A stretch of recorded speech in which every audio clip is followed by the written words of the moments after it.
नीतीश ही क्यों? क्योंकि इन 20 सालों में नीतीश जी के ऊपर भ्रष्टाचार का रत्ती भर भी दाग नहीं लगा। इन 20 वर्षों में उन्होंने अपने परिवार के किसी सदस्य को राजनीति में आगे नहीं बढ़ाया।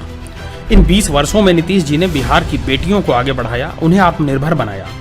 इन 20 सालों में नीतीश जी ने बिहार के विकास को ही सर्वोपरि माना।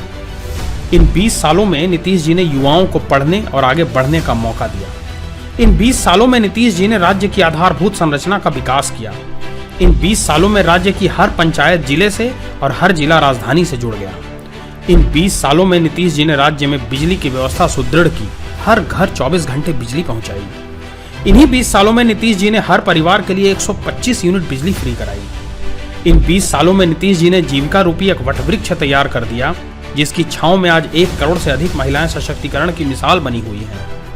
इन 20 सालों में उन्होंने राज्य में कानून का राज स्थापित किया। इन्हीं 20 सालों में नीतीश जी ने राज्य में स्वास्थ्य सुविधाएं बेहतर बनाई। अब इलाज के लिए किसी को बाहर नहीं जाना पड़ता। नीतीश जी इसीलिए कि इन 20 सालों में उन्होंने न्याय के साथ विकास को जमीन पर उतारा। नीतीश जी ने अपने 20 सालों के शासन में महिलाओं को पंचायतों में 50% का आरक्षण दिया। इन्हीं 20 सालों में उन्होंने 1 करोड़ से अधिक बुजुर्गों, विधवा महिलाओं और दिव्यांगजनों की पेंशन राशि 1100 कर उनका मान बढ़ाया। इन्हीं 20 सालों में उन्होंने पटना में मेट्रो का सपना साकार कर दिखाया।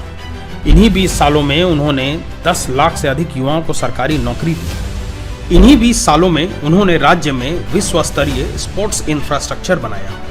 नीतीश जी ने इन्हीं 20 वर्षों में अल्पसंख्यकों को आगे बढ़ाया। नीतीश जी ने इन्हीं 20 वर्षों में मजबूर बिहार को मजबूत बिहार बनाया। वो अब भी रुके नहीं हैं, थके नहीं हैं, लक्ष्य अडिग है, विजन स्पष्ट। अब विकसित बिहार ही एकमेव संकल्प है।